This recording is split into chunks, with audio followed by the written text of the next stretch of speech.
زرمبش.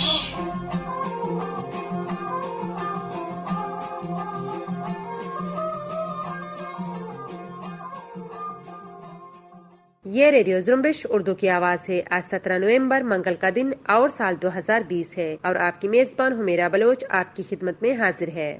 قابض ریاست پاکستان کا بلوچستان سمیت پاکستان میں بھارتی اور افغان مداخلت کا الزام بھارت نے مسترد کر دیا۔ بی این ایم رہنما نے الزامات کو گمراہ کن قرار دے دیا۔ لاپتہ بلوچوں کے لیے احتجاج جاری، علامتی بھوک ہڑتال کو 4132 دن مکمل۔ بلوچستان میڈیکل کالج میں داخلہ پالیسیاں مسترد کرتے ہیں Baloch student action committee. Sindh action committee کا کراچی میں احتجاج، جزیروں سے متعلق وفاقی آرڈیننس مسترد۔ اسلام آباد میں تحریک لبیک پاکستان کا احتجاج جاری، عوام کو مشکلات کا سامنا۔ امریکہ کا افغانستان اور ایران سے فوجیں بلانے کا عندیہ۔ اسرائیلی کابینہ نے بحرین کے ساتھ سفارتی تعلقات کی بحالی کے علامتی کی منظوری دے دی۔ یہ تھی چند اہم خبروں کی سرخیاں۔ آئیے بلوچستان سے متعلق خبریں سارن بلوچ سے سنتے ہیں۔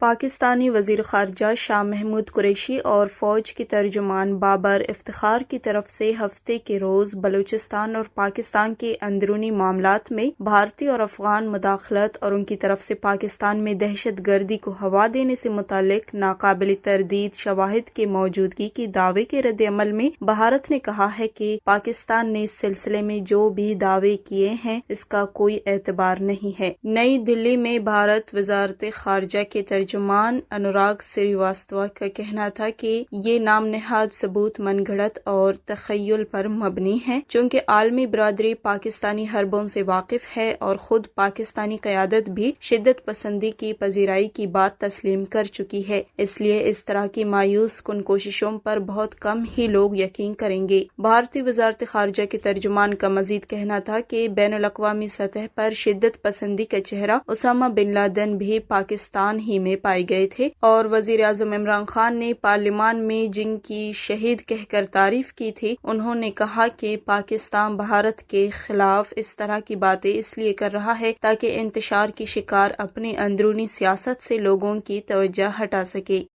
بلوچ آزادی پسند رہنما اور بلوچ نیشنل موومنٹ کے سابق سیکریٹری جنرل رحیم بلوچ ایڈوکیٹ نے کہا ہے کہ بین الاقوامی قانون کے تحت بلوچ آزادی کی جدوجہد جائز ہے۔ انہوں نے سماجی رابطے کی ویب سائٹ ٹویٹر پر اپنے تازہ ٹویٹ میں کہا کہ بین الاقوامی قانون کے تحت بلوچ آزادی کی جدوجہد جائز ہے۔ شاہ محمود قریشی اور DGISPR کی جانب سے لگائے گئے الزامات جو آزادی کی جدوجہد کو دہشت گردی سے جوڑتے ہیں وہ گمراہ کن، جھوٹے اور من گھڑت ہے، جن کا مقصد بلوچستان میں پاکستان کی جنگی جرائم اور انسانیت کے خلاف جرائم کو چھپانا ہے۔ بلوچ ریپبلکن آرمی کے کمانڈر گلزار امام بلوچ نے پاکستانی وزیر خارجہ اور قابض پاکستانی فوج کے شعبہ تعلقات عامہ ISPR کے پریس کانفرنس کے رد عمل میں کہا ہے کہ براس کے مزاحمتی اتحاد اور طاقت نے پاکستانی ریاست کی بنیادیں ہلا کر قابض افواج کو کمزور کر دیا ہے، جبکہ بلوچ اپنی سرزمین کو آزاد کروانے کے لیے مہذب ممالک سے سیاسی اور فوجی مدد کے خواہاں ہیں۔ ان کا کہنا تھا کہ پاکستانی فوجی قیادت کی پریس کانفرنس مکمل طور پر شکست کی عکاسی تھی۔ تحریک طالبان پاکستان کے ترجمان محمد خراسانی نے کہا ہے کہ گزشتہ کچھ دنوں سے پاکستانی فوج کی غلام میڈیا من گھڑت رپورٹس پیش کر کے یہ تاثر دلانے کی کوشش کر رہی ہے کہ تحریک طالبان پاکستان کو بھارت کی طرف سے فنڈنگ ہوتی رہی ہے، لہذا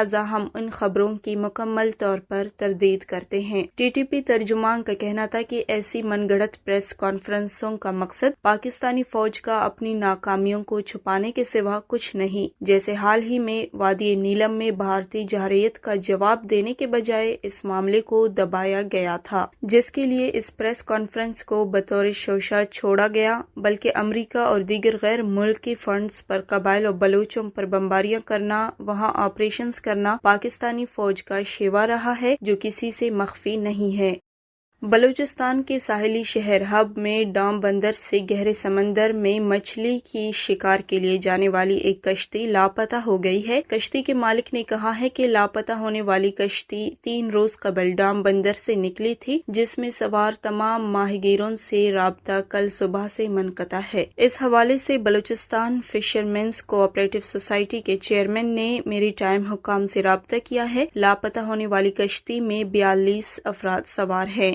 اتوار کے روز بلوچستان کے ٹریفک حادثات میں جان کی بازی ہارنے والوں کی یاد میں جامع بلوچستان سے کوئٹہ پریس کلب تک واک کا اہتمام کیا گیا، جس میں Balochistan youth and civil society کے نمائندوں، طلباء اور دیگر نے شرکت کی۔ اس کے علاوہ خضدار، کلات، پنجگور، سبی اور وندر میں بھی Balochistan youth and civil society کی جانب سے ریلیوں اور تقاریب کا انعقاد کیا گیا، جن میں نوجوانوں کی کثیر تعداد نے حصہ لیا۔ شرکاء نے روڈ حادثات میں جاں بحق افراد کی تصاویر اٹھا رکھی تھی۔ تقریب سے خطاب کرتے ہوئے مقررین نے کہا کہ بلوچستان میں ہر سال ہزاروں کی تعداد میں لوگ ٹریفک حادثات کا شکار ہو جاتے ہیں۔ رواں سال مارچ سے لے کر ستمبر تک بلوچستان کے مرکزی شہروں پر 5451 روڈ حادثات میں 747 افراد شہید جبکہ 8257 زخمی ہو گئے۔ یہ سب کچھ تنگ شاہراہوں کی وجہ سے ہو رہا ہے۔ مقررین نے کہا کہ ان روڈ حادثات میں بلوچستان کے تعلیم یافتہ اور باصلاحیت بیٹے ہم سے جدا ہوئے، جن میں کمشنر طارق زہری، ڈاکٹر امان اللہ ترین، ڈاکٹر یاسین بلوچ، ڈاکٹر عطا نیچاری، پروفیسر درجان پرکانی اور دیگر شامل ہیں۔ انہوں نے کہا کہ اگر ان کے مطالبات پر عمل درآمد نہ ہوا تو وہ دوبارہ وڈ سے کوئٹہ اور کوئٹہ سے چمن تک پیدل لانگ مارچ کریں گے۔ اگر پھر بھی کوئی سنوائی نہ ہوئی تو وہ آئندہ کا لائحہ عمل طے کرنے پر مجبور ہوں گے۔ تقاریب کے آخر میں روڈ حادثات میں شہید ہونے والوں کی یاد میں شمع روشن کی گئی۔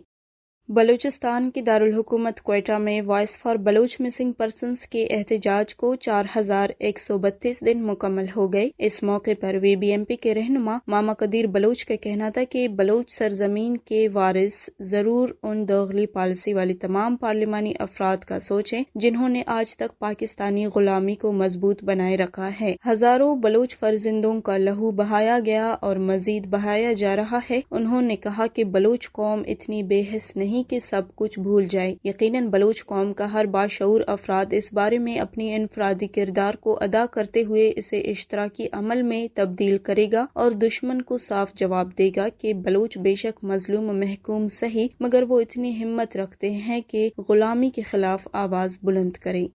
بلوچ اسٹوڈنٹس ایکشن کمیٹی کے مرکزی ترجمان نے بلوچستان کے میڈیکل کالجز میں داخلہ کے لیے نئی پالیسیوں کو مسترد کرتے ہوئے کہا ہے کہ میڈیکل کالجز کے لیے نئی پالیسیوں کا اجرا تعلیم دشمن پالیسیوں کے زمرے میں آتا ہے، جو نہایت ہی تشویشناک ہے۔ انہوں نے کہا کہ نئی پالیسی کے تحت میڈیکل کالجز میں داخلہ کے لیے 120 نمبر حاصل کرنے اور FSC میں شرح مارکس 65% رکھی گئی ہے۔ مذکورہ پالیسی کا اجرا مخصوص علاقوں کو زیر نظر رکھ کر اپنایا گیا ہے، جس کی وجہ سے پسماندہ علاقوں میں طالب علم تعلیمی تسلسل کو جاری رکھنے سے قاصر رہیں گے۔ اس طرح کے پالیسیوں کا بنیادی محرک پسماندہ علاقوں کے طالب علموں کے لیے تعلیمی دروازے بند کرنے کے مترادف ہے۔ انہوں نے مزید کہا ہے کہ بولان میڈیکل کالج سمیت مکران، جھلاوان اور لورالائی کے میڈیکل کالجز میں پروفیشنل نشستیں ناکافی ہیں، جس کی وجہ سے ہزاروں طالب علموں کو تعلیمی مواقع ملنے سے قاصر ہیں۔ ان میڈیکل کالجز میں جلد از جلد نشستوں میں اضافہ کیا جائے۔ اس کے علاوہ بولان میڈیکل یونیورسٹی کے وائس چانسلر نے کئی عرصے سے پرنسپل کے آفس پر قبضہ کیے رکھا ہے، لہذا وائس چانسلر کو جلد از جلد فارغ کر کے پرنسپل تعینات کی جائے۔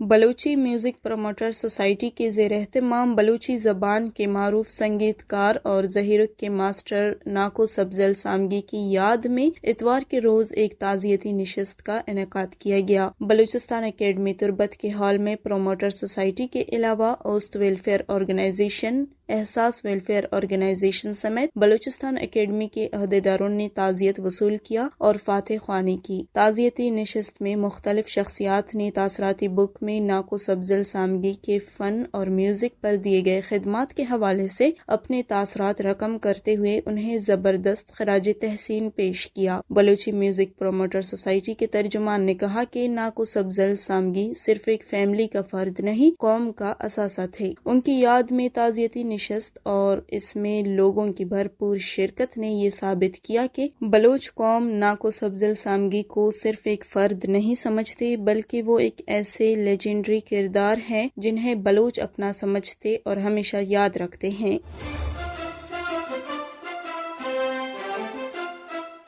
اب علاقے اور عالمی خبریں پیش کریں گے خلیل واڈیلا۔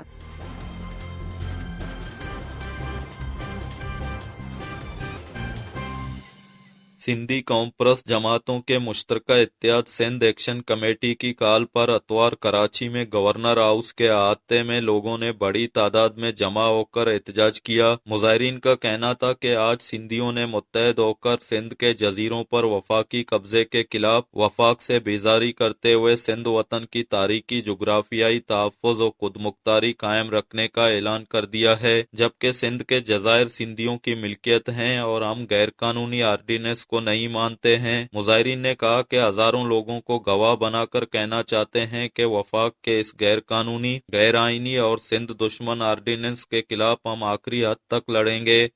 بندوبست پاکستان خیبر پختونخوا کے ضلع نوشہرہ میں ایک تیز رفتار مسافر وین گہری کھائی میں جا گری ہے، جس کے نتیجے میں خاتون سمیت 8 افراد ہلاک اور 7 افراد شدید زخمی ہو گئے ہیں۔ ریسکیو ذرائع کے مطابق نوشہرہ کے علاقے زیارت کاکا صاحب روڈ پر تیز رفتار مسافر وین موڑ کاٹتے ہوئے گہری کھائی میں جا گری، جس میں 10 سے 15 کے قریب افراد سوار تھے۔ ہلاک اور زخمی ہونے والوں میں خواتین اور بچے شامل ہیں۔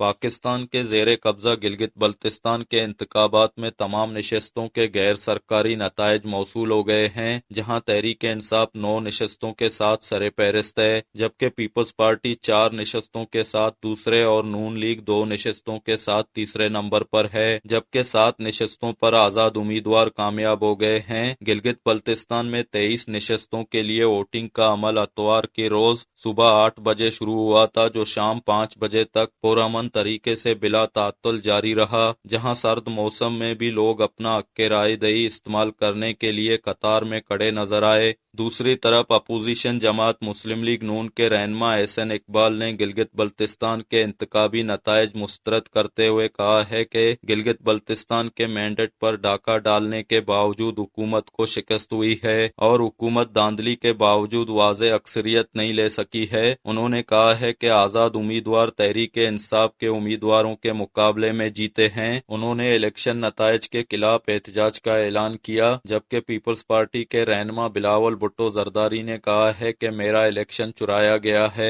گلگت بلتستان کے عوام کے احتجاج میں ان کے ساتھ شریک ہوں گا، جبکہ ترجمان بلاول بھٹو کا کہنا تھا کہ نتائج کو گنتی مکمل ہونے کے باوجود روکے جانا سوال کھڑے کر رہے ہیں۔